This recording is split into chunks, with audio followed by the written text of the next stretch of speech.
It just says recording. Okay. Amazing. Hello, Jess. Welcome to Coffee Breaks with Cece here on the Experiences channel. I'm so happy to have you here. Hi, thank you. I'm excited. Yay, amazing. So today we are going to talk about failure. But before we get into that, I just if you could give us like a short intro of who you are, where you are in the world, and yeah, just a brief intro.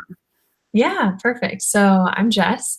I am based in San Francisco, California, and I am a career coach and job search cheerleader, is what I like to call myself. So I help job seekers specifically to either get clarity on the career that they want, and then I help them to land those careers that they love. So a lot of work with resumes, interviews, all of that good stuff. And I love it. It's my dream job. It's been super fun, and I'm just really, really passionate about the job search. And I come from the recruiting world, so it makes sense that I get to tie all those pieces together. Awesome, thank you. So before we get into today's topic, I prepared 5 questions quick questions that I would like you to answer, just so we can get to know you a little bit more. Awesome. So the first one is, what was your first job? My first job was working in a produce department in a grocery store. So I got to restock all of the fruits and veggies. Awesome.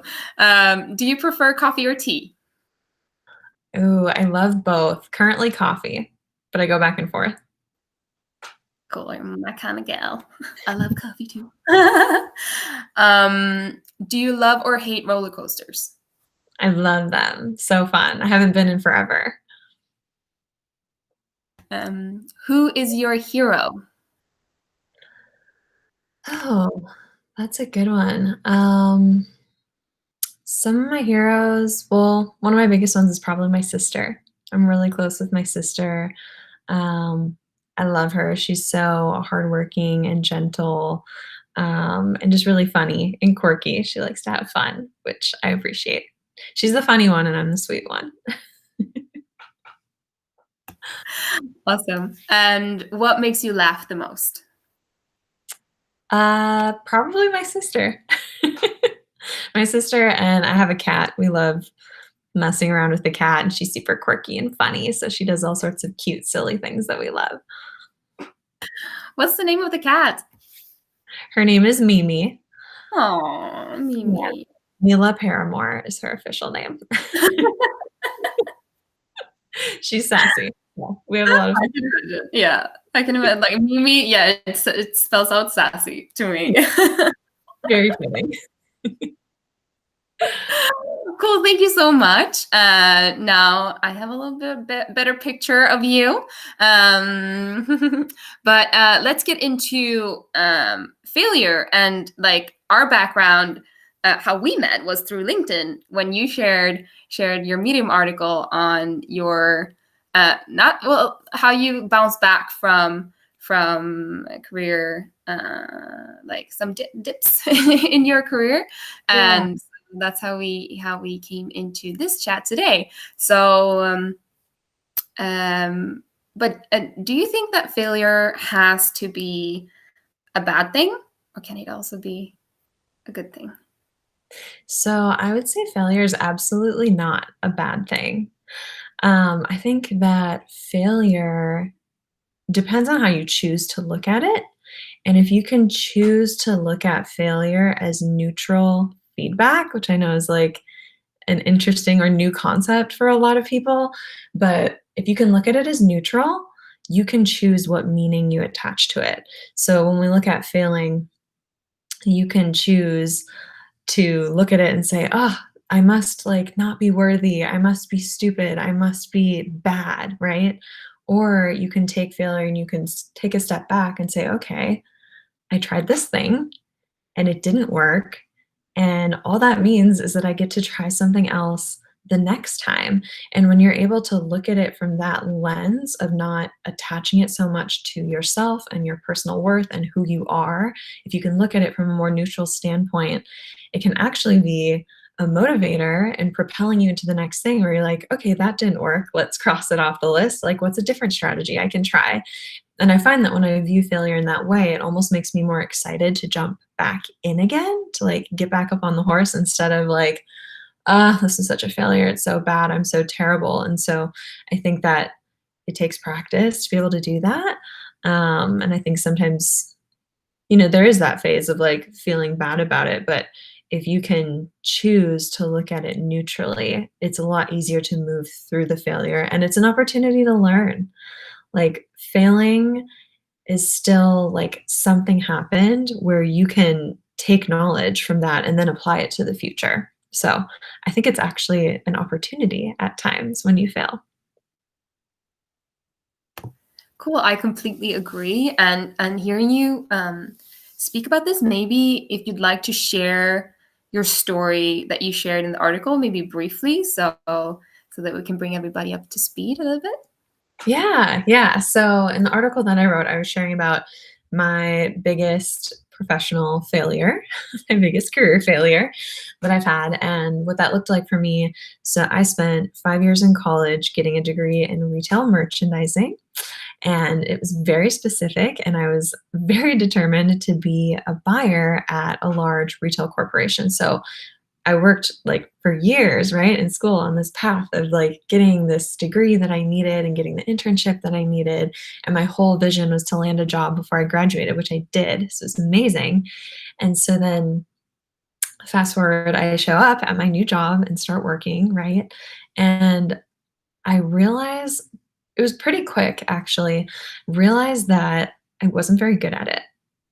And on top of that, I didn't really like it at all. I actually kind of hated it. And so as an analyst, they like I vividly remember this. My manager's manager would come and be like, "Oh, Jess, what were the sales for yesterday?" Because we were tracking all this inventory. And I would be like, I have no idea. Like I just looked, but like I'm not a numbers person. And so none of that like fit into my brain. Everything that we were doing was so it just did not compute in my brain. I'm so much more of a people person. And so spent this time in this career, I was like, oh, I'm just new, right? I need to give it a shot. So it's about 9 months in, we did this massive presentation in front of a lot of people at the company, a lot of higher level people. Obviously, I was at the bottom, they were all higher than me. I was really, really wanted to impress them, right? And not embarrass myself. And I remember standing in front of this audience of probably 100 people, and my hands were shaking. And I remember like holding them behind my back. And I was just like, please don't ask me questions about the financial aspects of the project. So I was like, I literally have no idea, like zero. Like I will not be able to answer it. It's going to be really bad. Somehow I lucked out. No one asked me about the financials, which was amazing. It snuck by that time. But it was in that moment that I was like, it doesn't have to be this hard. I shouldn't have to fight so hard to make this career work. And so it was at that point that I kind of started being like, okay, if I have to make a change, like what is that going to look like? And so I spent the next probably like 9 months starting to have conversations in other areas and talking to other people on different teams, figuring out what they were doing, kind of looking at what my options were.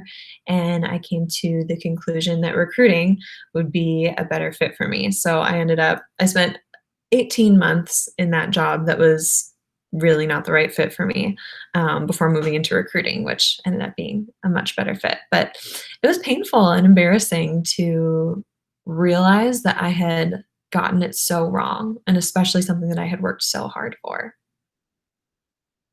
Yeah, it must be hard admitting it to yourself, and that's a really, big accomplishment to realize that about yourself and, taking a different path. And Thanks. Yeah, yeah, I think that's for one of the sure. hardest Yeah. parts is admitting that something's wrong. And I was actually Mm, thinking about this before we got on the call. I was like, wow, I wonder what would have happened if I would have landed in a career that was maybe an okay fit, because this one was yeah. so blatantly not the right fit that I was like, I have to get out of here. I have to. I can't stay here. I was like crying on the phone with my mom every week. Like it was not okay.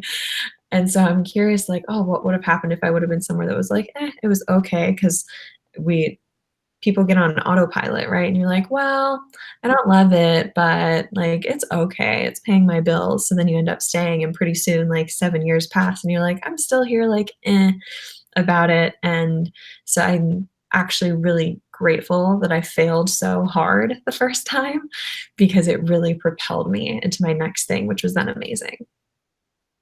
Yeah, cool. Yeah, awesome. Thank you for sharing.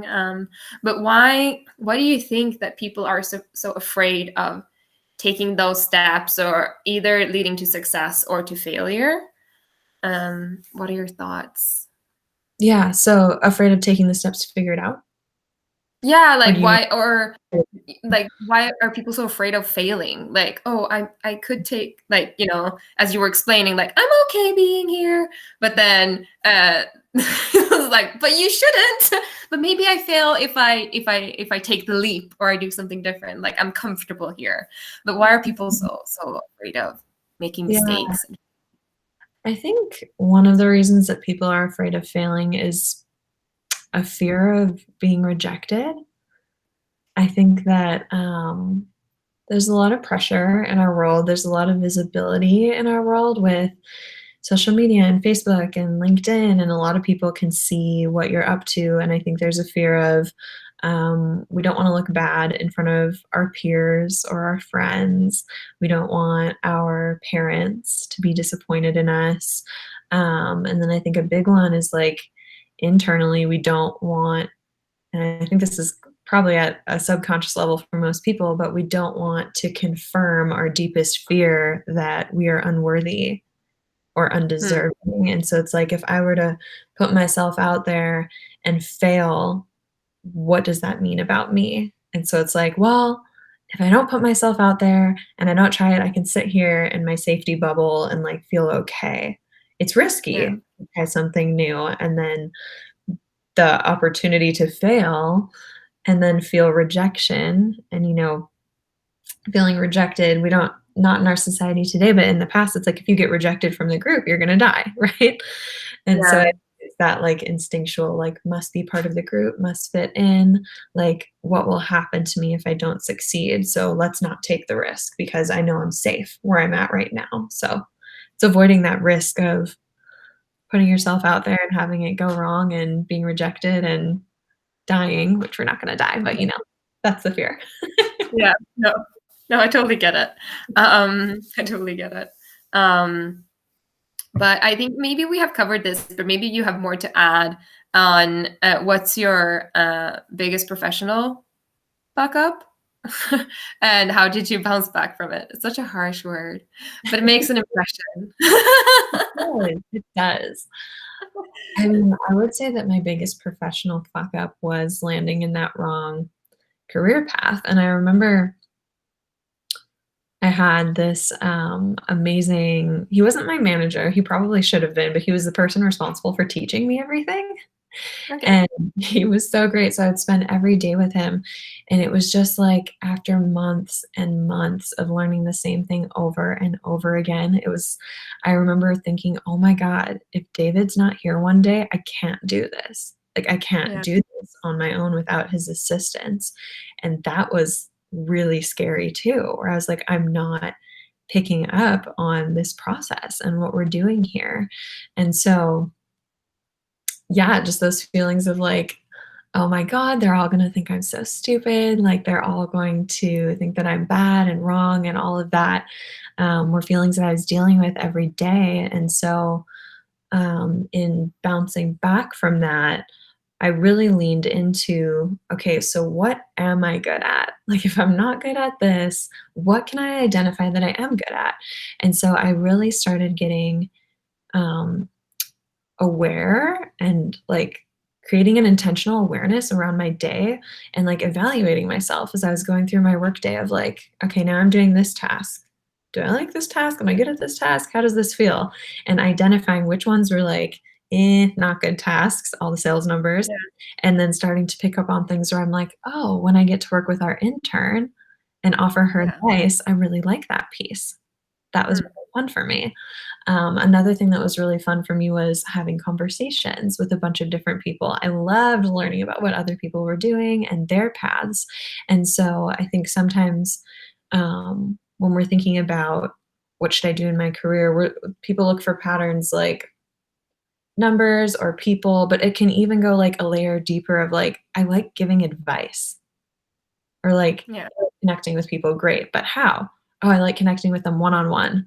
What do you like talking about one on one? Oh, I like talking about their careers. So it was like digging into all of these layers was how I was able to figure out, okay, all of these things that I like and that I'm good at align with recruiting. I should go be in recruiting. And then once I got there, it was an amazing fit. So in bouncing back from that failure, it was really forgiving myself for being wrong was one, and then leaning into figuring out what my strengths were, like what's a different direction that I could go to rather than sitting, kind of what I talked about before, instead of attaching the failure to, oh my God, I'm bad, I'm never going to figure it out. It was like, okay, I failed. That's fine. I can accept that. Yeah. Like, now what am I going to do about it? How am I going to move forward? And so, Mm. yeah, forgiving myself was a big piece of it. Yeah.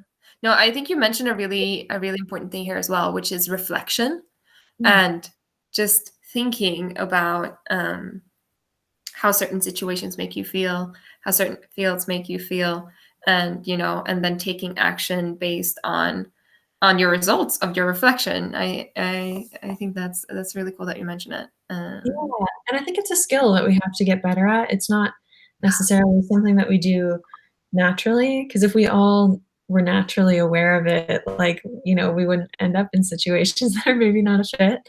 And in some of my work, I ask people, "What gifts do you have to offer?" And Yeah. that is a surprisingly very difficult question for Mm. people to answer. Most often I'm met with like, "What do you mean?" You know? Yeah. So, I think there's a big opportunity for us to all give ourselves some more credit for the things that we are good at. Definitely. Awesome. Um, so moving on from that, actually, what are your top three tools of encouragement when recovering from a failure? How can you, because you can feel a bit worthless there. Yeah, totally. So I mentioned the first one already is just accepting that you Mm. failed, like, even just admitting it, like, "Okay, this isn't working," is, like, the very first step, and then forgiving yourself for that, so and that's hard, it's like, how do you forgive yourself, right? I'm still, like, trying to figure out exactly how that happens too. I think it's, being kind to yourself, noticing what thoughts you have, what stories you're telling yourself every day, and shifting those. If you're telling yourself, "Oh, I failed, I'm so bad," like, how can you shift those thoughts into, like, "Okay, what am I gonna do next?" Or, "This failure doesn't define me," like some sort of mantra that you can switch to when your self-talk Yeah. is bad. So I think mantras are super helpful. One of my favorite little ones is "This too shall pass." That has helped me a lot in getting through tough times and failures, and my college accounting class is where I actually found this. It was painted over a doorway in the building, and every time I would walk through, again, not a numbers person, right? Couldn't do the accounting Right. class. I was like, "Okay, this too shall pass. It's only, for a couple more months. I can do this." So any sort of like inspirational mantra or quote I find can kind of help you work through things. Yeah. Another thing that I like to use is emotional freedom technique. It's also called tapping. Have you heard of that? No. So it is a technique that's it's derived from Chinese acupuncture, and so it's tapping on energy meridians in your body. So there's a pattern, there's like points in your forehead, and you like physically tap on them. And as you tap on them, you talk through your problem and what you're having, and then and what you're feeling, not what you're having, what you're experiencing. And then it all circles back to loving and accepting yourself. So it'd be like, even though I made such a big mistake today, I choose to love and accept myself anyway. And it sounds so simple, but it's really, really powerful. It's helped me a lot. And it even will just like shift, it's kind of like an immediate energy shift. So if you're in a really Yeah. negative space, it's a great thing to do to shift if you have to go do something. Like, you're gonna go out and be with your friends, and you're like, I don't wanna feel so anxious. I don't wanna feel so upset." It's a good release because it's that acknowledgement, right? You're acknowledging that there's a problem, and you're reassuring Yeah. yourself, "Okay, I love you. I still love you. I still love you."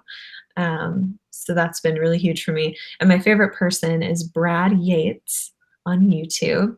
He has videos for everything, so you can just type in his name and, like, anxiety, failure, whatever you want, and, like, a good video will come up for you to follow along with. Yeah.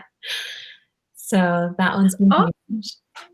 And then I think the third one is just, identifying the lessons in the failure. Like, what have I learned here?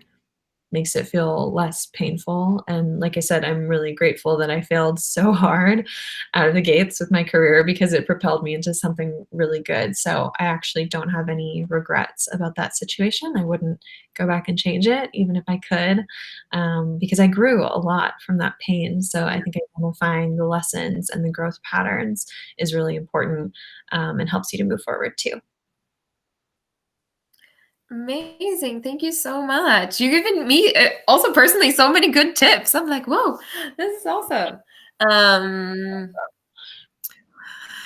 Great. Well, thank you so much for joining this chat, Jess. I think we have pulled out some great key points from here. I just wanted to ask you if people want to reach out and chat to you about something, is it LinkedIn that's the place, or where can we Yeah, find LinkedIn you? is good. LinkedIn is great if you wanna send a message, or you can also find me at jesssmithcoaching.com.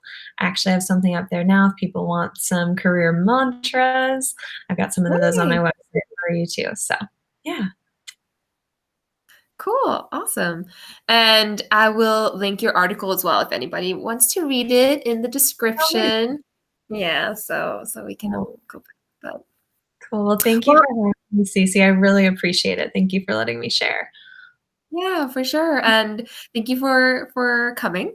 And I guess I'll let you get on with your morning. It's morning where you are, and it's Yeah, evening where I am. yeah. Different parts of the world. So fun. Mm, Mm. yeah. Well, thank you so much, Jess. Enjoy the rest of your day. Thank you. Okay. Bye.